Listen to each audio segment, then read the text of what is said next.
यहाँ पर दुनिया के सबसे बड़े लिथियम के रिजर्व्स हैं। वही लिथियम जो अगले 10 से 20 सालों में सबसे बड़ा एनर्जी सोर्स बनने वाला है। ये रिजर्व्स बोलिविया, चिली और अर्जेंटीना के बीच इस हिस्से में हैं जिसे द लिथियम ट्रायंगल कहा जाता है। पूरी दुनिया के 70% लिथियम रिजर्व्स इसी ट्रायंगल के अंदर हैं और इस ट्रायंगल में सबसे बड़ा इन्वेस्टर है चाइना। मगर चाइना सिर्फ इस ट्रायंगल ही नहीं बल्कि इस पूरे खित्ते में हर तरफ इन्वेस्टमेंट कर रहा है और इस खित्ते को कहते हैं साउथ अमेरिका। अमेरिका के बिल्कुल नीचे लोकेटेड नेचुरल रिसोर्स से माला माल कॉन्टिनेंट जो बहुत जल्द पूरी दुनिया का सेंटर ऑफ अटेंशन बनने वाला है। फाइनेंशियल एड से लेकर कंस्ट्रक्शन प्रोजेक्ट्स, मिलिट्री बेसिस और इवन स्पेस स्टेशंस, चाइना इस कॉन्टिनेंट की हर चीज में घुस चुका है। वर्ल्ड इकोनॉमिक फोरम की एक रिपोर्ट के अकॉर्डिंग 2020 में चाइना और साउथ अमेरिका में $307 बिलियन का ट्रेड हुआ, जो कि यूनाइटेड स्टेट्स के $156 बिलियन के ट्रेड से ऑलमोस्ट डबल है। और अभी तो इकोनॉमिस्ट्स ये प्रिडिक्ट कर रहे हैं कि चाइना और साउथ अमेरिका के बीच ये ट्रेड 2035 तक $700 बिलियन तक जा सकता है। ये ट्रेंड दिखा रहा है कि कैसे चाइना अमेरिका के पड़ोस में घुसकर उसे कंट्रोल कर रहा है और अब वाकई में अमेरिका के लिए खतरे की घंटी बज चुकी है। आज की वीडियो में हम ये डिस्कस करेंगे कि चाइना आखिर साउथ अमेरिका में इतना इंटरेस्टेड क्यों है और साउथ अमेरिका, जिसे कभी अमेरिका का बैकयार्ड कहा जाता था, आज उसके हाथ से क्यों निकल गया है और आखिर में चाइना असल में करना क्या चाह रहा है। क्या वो वाकई आने वाले दिनों में अमेरिका को चोक करके वर्ल्ड सुपर पावर बन जाएगा और अमेरिका इतना बेबस क्यों है, वो चाइना को रोक क्यों नहीं पा रहा। तो आइए जानते हैं इन सब सवालों के जवाब। सच ये है कि इस वीडियो में असल में साउथ अमेरिका की ज्योग्राफी बहुत ही इम्पोर्टेंट है। पूरी दुनिया का करीबन 6% सी ट्रेड साउथ अमेरिका और नॉर्थ अमेरिका के दरमियान इस चोक पॉइंट से गुजरता है जिसे पैनामा कैनाल कहते हैं। यही कैनाल अटलांटिक और पैसिफिक ओशन को आपस में कनेक्ट करती है। हर साल करीबन 13 से 14,000 कार्गो शिप्स इस रास्ते से गुजरती हैं। ईस्टर्न एशिया और अमेरिका के ज्यादातर ट्रेड इसी रास्ते से होते हैं और इसीलिए इस कैनाल को सबसे ज्यादा अमेरिका और चाइना यूज करते हैं। इसी तरह अमेरिका की वेस्टर्न कोस्ट को यूरोप, अफ्रीका और मिडिल ईस्ट से कनेक्ट करने का भी यही एक रास्ता है। अब ज्योग्राफी की बात हो ही रही है तो आपको ये बताना भी बहुत जरूरी है कि हमारी दुनिया में पैनामा कनाल की तरह 7 और चोक पॉइंट्स हैं जिनकी वजह से सारी दुनिया आपस में कनेक्टेड है।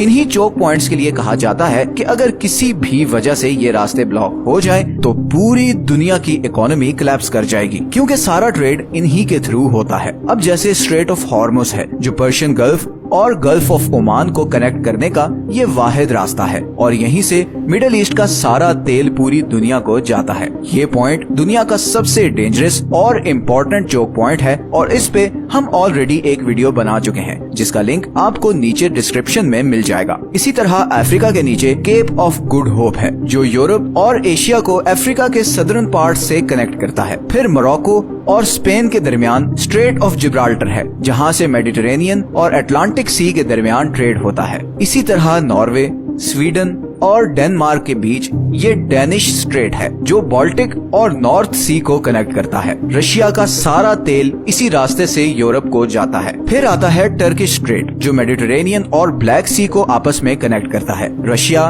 टर्की, अजरबैजान और जितने भी साउथ ईस्टर्न यूरोपियन कंट्रीज हैं जैसे यूक्रेन, बल्गेरिया वगैरह, इनका सारा ट्रेड इसी रास्ते से होता है। इसी तरह मलेशिया और सुमात्रा के बीच स्ट्रेट ऑफ मल्लाका है जो पैसिफिक और इंडियन ओशन का ट्रेड कंट्रोल करता है। ये चोक पॉइंट चाइना की बहुत बड़ी कमजोरी है और इस पे भी हम एक वीडियो ऑलरेडी बना चुके हैं। इस वीडियो में बड़े डिटेल्ड मैप्स के थ्रू बताया गया है कि चाइना क्यों गवादर और बेल्ट एंड रोड इनिशिएटिव पर काम कर रहा है। इसका भी लिंक आपको नीचे डिस्क्रिप्शन में मिल जाएगा। और आखिर में आती है सुएज कैनाल जो सारे एशिया और मिडिल ईस्ट को यूरोप से कनेक्ट करती है। ये असल में ईस्ट और वेस्ट को आपस में कनेक्ट करने का सबसे शॉर्टेस्ट रूट है। तो अब आपको काफी क्लियर हो गया होगा कि पैनामा कैनाल की वजह से साउथ अमेरिका की कितनी ज्योग्राफिक इंपॉर्टेंस है। अब अगर हम साउथ अमेरिका पर वापस आएं तो इसकी टोटल पॉपुलेशन करीबन 42 करोड़ है और अगर इसका कंबाइंड जीडीपी देखा जाए तो दुनिया की चौथी बड़ी इकोनॉमी बनती है। साउथ अमेरिका गोल्ड, सिल्वर,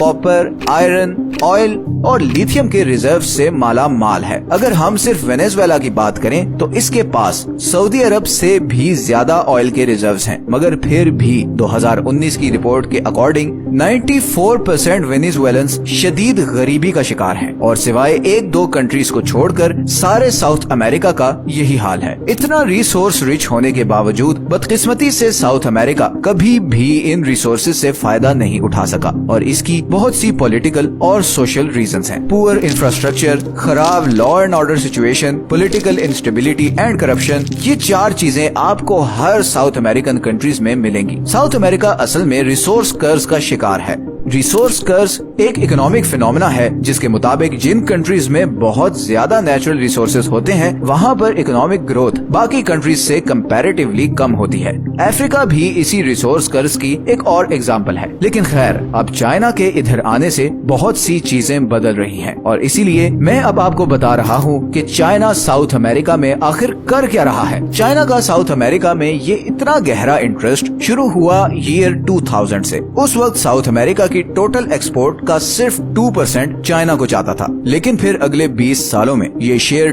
2% से बढ़कर 24% हो गया है। आज चाइना साउथ अमेरिका का सबसे बड़ा ट्रेडिंग पार्टनर है। चिली का 39%, ब्राजील और पेरू का 28%, यूरुग्वाय का 20%, इक्वाडोर का 19%, कोलंबिया और पैराग्वाय का 18% और बोलिविया और अर्जेंटीना का 14% ट्रेड चाइना के साथ होता है। लेकिन इन सब कंट्रीज में से सबसे ज्यादा चाइना पर डिपेंडेंट वेनेजुएला है, जो 2007 से 2021 तक तेल की खोज के लिए चाइना से $62 बिलियन के लोन्स ले चुका है। इसी तरह चाइना डेवलपमेंट बैंक 2005 से 2021 के दरमियान अभी तक सारे साउथ अमेरिकन कंट्रीज को कुल मिलाकर $137 बिलियन के लोन दे चुका है। ये सारे लोन्स इंफ्रास्ट्रक्चर को डेवलप करने, ऑयल को एक्सट्रैक्ट करने, डैम्स बनाने और लिथियम रिजर्व्स को एक्सट्रैक्ट करने के लिए दिए गए हैं। चाइना का साउथ अमेरिका में कितना इन्फ्लुएंस है, इसकी एक्सटेंट अब इससे चेक करें